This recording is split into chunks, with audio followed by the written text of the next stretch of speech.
Bom, pessoal, então continuando aí, nós vamos agora fazer a abertura dos vãos das esquadrias, né?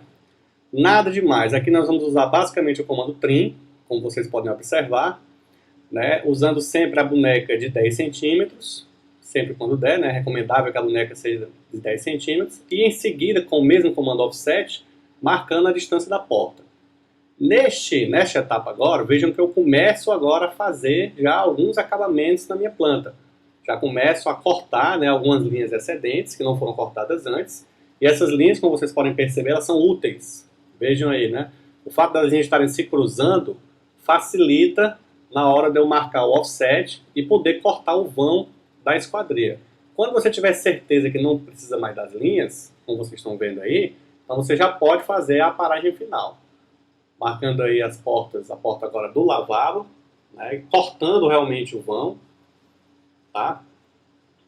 No desenho final, né, as paredes terão um tratamento gráfico diferenciado em relação às portas, as linhas de nível, soleiras, janelas. Então, todas as portas, né, todos os vãos que foram realmente cortados, lembrando, né, que a planta baixa é o resultado do corte de um plano passando a 1,50 m, né, do nível de 1,50 m em relação ao piso do pavimento que você está representando.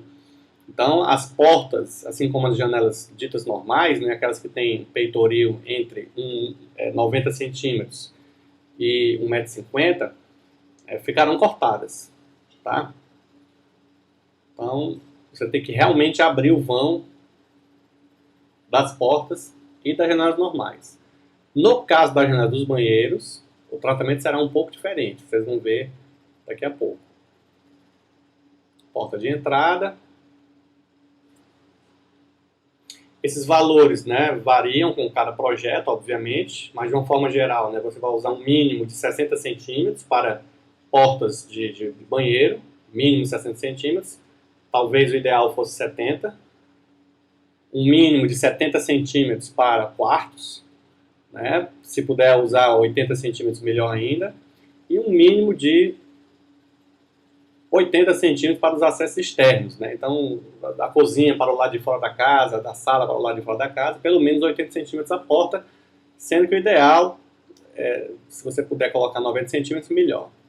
Muito bem, veja que eu estou usando essas linhas agora, a partir do midpoint, né, de cada vão, como referências para centralizar as minhas janelas. Tá? O tamanho da janela, é claro que depende de cada projeto, mas nós não podemos esquecer que o Código de Obras e Posturas do município determina, né, que esses vãos tenham que obedecer a um mínimo, né, de iluminação e de ventilação. Tá?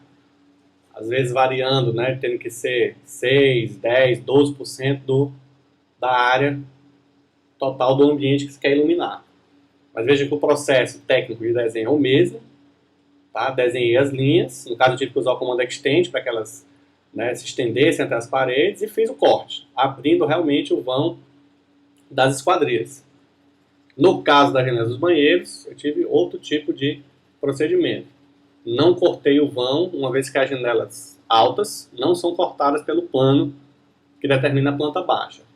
Então você fica enxergando a parede, como por exemplo agora aqui eu vou ter uma janela alta, vejam que eu não fiz a abertura do vão. Tá? No caso das duas janelas que eu vou posicionar agora nessa parede, né, eu chamei aí o comando calculadora, né, o cal, enter, na verdade ele chama a calculadora do Windows, e aí eu fiz uma conta rápida, veja aí, para poder determinar o melhor posicionamento para as minhas duas janelas. No caso aí eu usei duas janelas de 2 metros, para que elas fiquem posicionadas de forma igualitária. Agora o comando extend e o comando trim, todos já conhecem, abrindo o vão da esquadria. Aqui faltou eliminar uma linha, muito bem, já foi eliminado. E os vãos estão prontos. Vamos agora desenhar as portas e janelas.